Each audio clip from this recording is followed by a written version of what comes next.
E aí galera, tudo bem? Esse aqui é o Vetores. Vamos bater papo de vez em quando a respeito do módulo, direção e sentido. Qual a intensidade, qual o valor, para onde vai, para que lado? Nossa fé, nossa espiritualidade, um pouquinho de música e de vez em quando a gente vai estar junto aqui no YouTube falando sobre os vetores que conduzem a nossa espiritualidade. Vamos lá!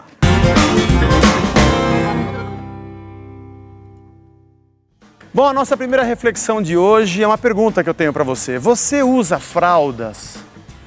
Falando sério, você vai me dizer, claro que não, eu não uso fralda, pô, nada a ver, Zé, não uso fralda. E eu vou dizer para você, você usa fralda, você gosta de fraldas. Ninguém sabe, porque eu fui outro dia na tua casa e tua mãe me mostrou um monte de fotos suas usando fraldas. E você vai dizer, não, mas eu era pequeno, nem tem mais, eu vi mamadeira, vi chupeta. E você vai dizer, não, mas aquilo era uma outra época. Esse papo de usar fralda, usar chupeta, brincar de boneca ou de carrinho. Sou eu, mas é um outro momento da minha história. Hoje, eu não chupo mais chupeta, não uso mais fraldas, eu não tomo mais mamadeira. Sabe que a nossa fé nos dias de hoje, ela está meio bagunçada e tem muita gente olhando para as Escrituras, olhando para a Palavra de Deus dessa forma, olhando para as histórias e para os momentos, se esquecendo que a gente não usa mais fraldas, que houve momento para tudo e houve propósito e dentro da história da revelação de Deus, ao longo dela, para o homem, teve tempo para várias coisas.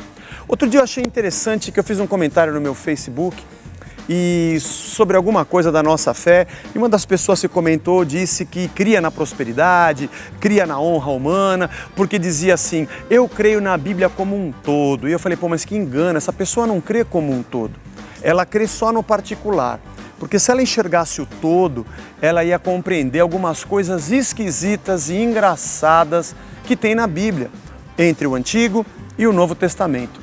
Voltando sobre as fraldas, dá uma lidinha nesse texto, Isaías 1,19, que Deus diz ao seu povo, se quiserdes e me ouvirdes, comereis o melhor dessa terra. Incrível! Você fala, eu tomo posse, eu vou comer o melhor dessa terra, é isso que Deus tem para mim, legal, e enxergo a Bíblia como um todo. Calma, passando do Antigo para o Novo, olha que interessante, 1 Timóteo 6, 7 e 8, o que o apóstolo Paulo fala para Timóteo.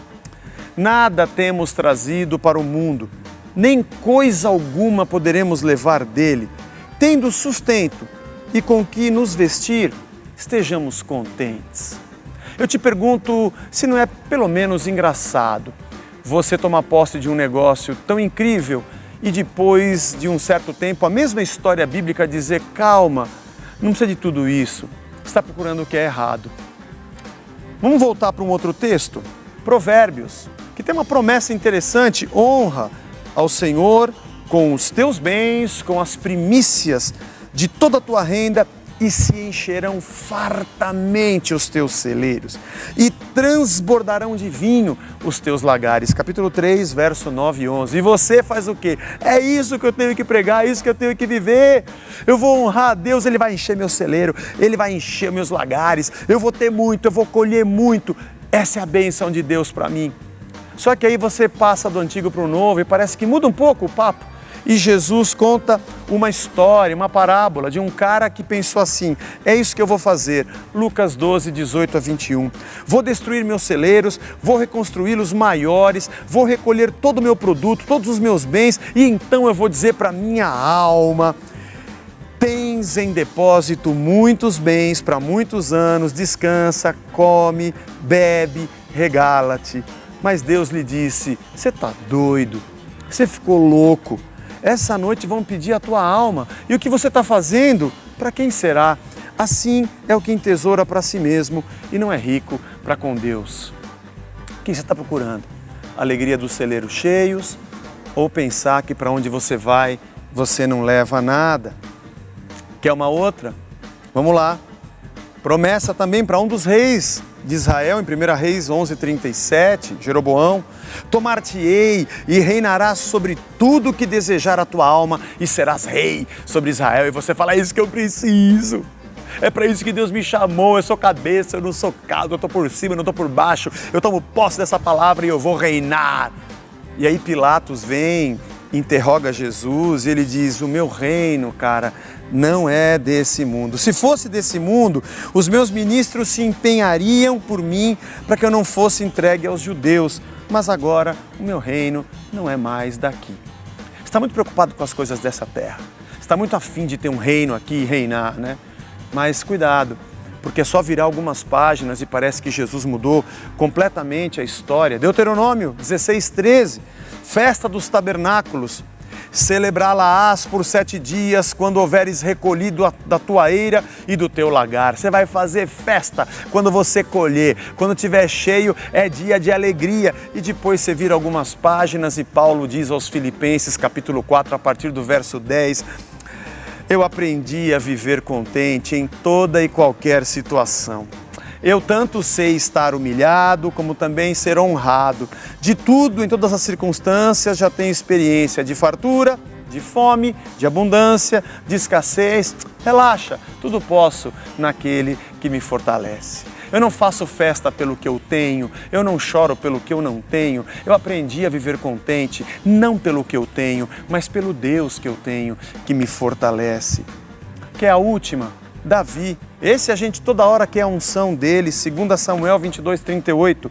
Persegui meus inimigos e os alcancei, destruí, não voltei enquanto não os derrotei até dar cabo deles. Quebrei os ossos dos caras. E você no culto dá pulos de alegria dessa altura. Meu inimigo é o gerente do banco, é meu chefe, é minha sogra. Eu tomo posse, vou destruir os inimigos. Deus é Deus de vitória. Aí vem Jesus e acaba com a tua festa. Eu, porém, vos digo, amai vossos inimigos e orai pelos que vos perseguem, para que vos torneis filhos do vosso Pai Celeste, porque Ele faz nascer o sol sobre maus e bons, vir chuva sobre justos e injustos. Quando você olha a palavra de Deus de uma maneira ampla, você percebe que as promessas de Deus para Israel eram promessas terrenas mesmo. Prosperidade na terra mesmo, reino mesmo, celeiro cheio mesmo. Mas esse era o povo que tinha que se manter vivo e sustentado, porque desse povo nasceria o Salvador. Esse povo tinha que ter o sustento de Deus no meio de guerras e de opressões, porque desse povo viria um menino que salvaria toda a humanidade. Você vira algumas páginas e o menino nasce e a igreja recebe uma outra missão. Ela não se preocupa mais com essa terra porque o reino dela não é mais desse mundo. Ela não ajunta mais em celeiros, porque para onde ela vai não tem nada a ver com essa terra. Ela tem um outro papel. Ela tem que pegar esse Salvador e esse menino e levar ao mundo, para que o mundo seja salvo por ele. Os teus olhos não estão naquilo que Deus dá, mas em quem Deus é. O teu coração não pode estar preso a esse reino, porque para onde você vai é um reino que não pertence a esse mundo. O teu coração não pode ser puxado pelas coisas que você vê, porque aquilo que você chama de bênção e de alegria pode ser um grande engano diante da sobreexcelente graça e glória de um Deus que nos chamou das trevas para a sua maravilhosa luz. Cuidado para você não ficar esperando chegar uma fralda enquanto já é hora de você comer alimento mais sólido. Beleza? Mas acho que você ainda usa fralda, hein? Até o próximo.